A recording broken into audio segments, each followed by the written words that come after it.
G'day guys, it's Brett here from BWCflies. Today I'm just going to go through a step-by-step tying video of one of my favourite carp flies. It's the twin-tail carp worm. Only takes a couple of materials, really quick and easy fly to tie, and the carp seem to really enjoy it. So as I tie each step, I'll go through the processes and the materials that were used. And alright, let's get underway. Okay, the first part of the tying process is we need a hook.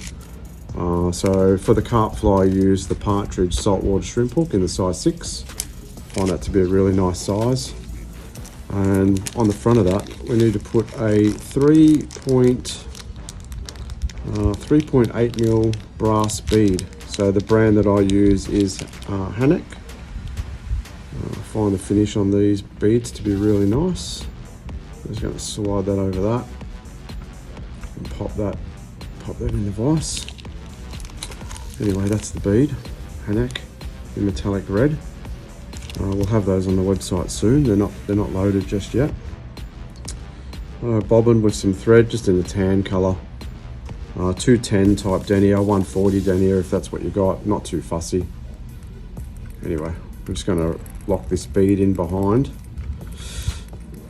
and tie the thread down and advance it all of the way until we're directly above the barb of the hook. Clip him off.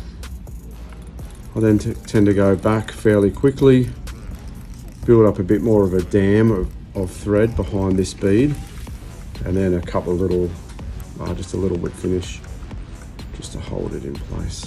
The materials will hold it in place, and a bit of head cement as we get down there a bit further.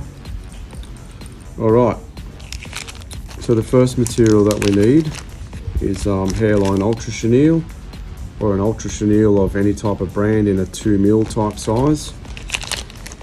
There's a few companies out there that do it. I've got an open pack of Hareline and I like this colour, so that's what I use. And we're just going to cut a little length off, just like so. We're going to make the twin tail out of this piece. So we're going to bind it down and then bind down the other side. And just to keep the little tails apart a bit, we're just going to put a couple of thread wraps in between of each of those little prong legs, just like so. Okay, they look good. Now I just need to cut them off so they're the same length, just so it flutters down nice and even. Now with your Ultra Chenille, we need to singe those tips. So I just got a lighter gun here. I'm just going to quickly singe those, and then we're going to actually colour these in red with a marker. Lighter gun doesn't want to play. There we go. The aircon's on behind me, so it's going to blow that flame around a little bit. That's all right. Okay, just like so. So they've gone a little bit black, and they've just locked those little fibres in so they don't blow apart when you're casting. The next piece is we want a woolly bugger hackle in a brown type colour. Brown grizzly also works really nice. This is a Ewing hackle, this one here. Just in I think it's a Coachman brown or something like that. But I have used grizzly in the past, and that's also quite effective. Gives a nice little barring type effect to the fly as well. Just going to bind him on the top. And with the thread, I'm trying to keep this body relatively even. The next step that we are about to undertake is to then build that body, or cover all of that thread over with some more Ultra Chenille. Same colour and size that we used for the tail. We'll just tie it in behind the bead on top of the hook shank there.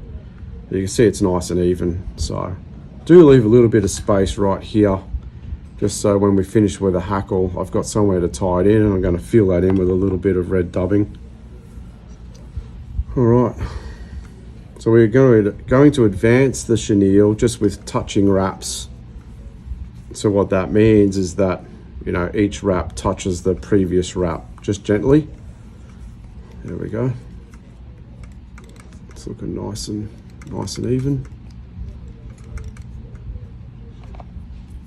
Just lock your ultra chenille in. Get rid of that. Okay, then with a Hackle plier, I'm going to grab that Hackle and we're going to palmer it forward. Camera's just one step too close, but that's all right. And what I try to do is lock the stem or hide the stem down into those little segments. Just makes for a little bit more durable fly. Okay, then we're just up behind the bead, so we will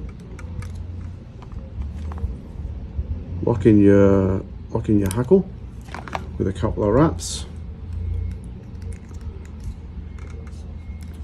Secure him right in, and then right in that little gap there behind that bead and the front of that Hackle, we're just going to put in the tiniest amount of dubbing. I'll just apply a little bit of wax. Dubbing colour isn't really a big issue as long as it's a red type base colour.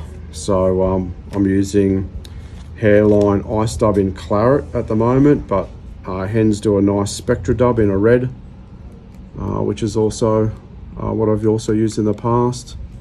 Just gives the fly a little bit of glint. Just finishes that head area off. Okay, a couple of whip finishes just here, right behind the bead. Just cinch them down. You'll feel the thread just pop down in behind the bead as you do it. And if you've got a dubbing brush handy, you just pop some of those little fibers out, like so. And then just going to lock those threads in with a little bit of head cement. So I'll get a drop onto my bodkin dubbing needle and just pop it onto the material right behind the bead and just let it leach in or bleed in to itself. And let it dry for a few seconds. That's all that you really need for that one. Okay, then the final step is to grab a red marker, like a Artline 70 or something similar to that, and colour the tips of those little tails in. So it's going to be a bit hard to do that on the camera, but I've got one here that I just finished, and you can see what I mean. So those little tails are just there. Those little tips, just coloured that in with my red marker. All right. Anyway, that's the twin tail carp fly. So feel free to give that one a bit of a go. It's a cracking pattern when the carp are muddying about and scrounging through the riverbed looking for a feed. So just tends to attract them. Anyway, good luck and enjoy the tying. Thanks for watching.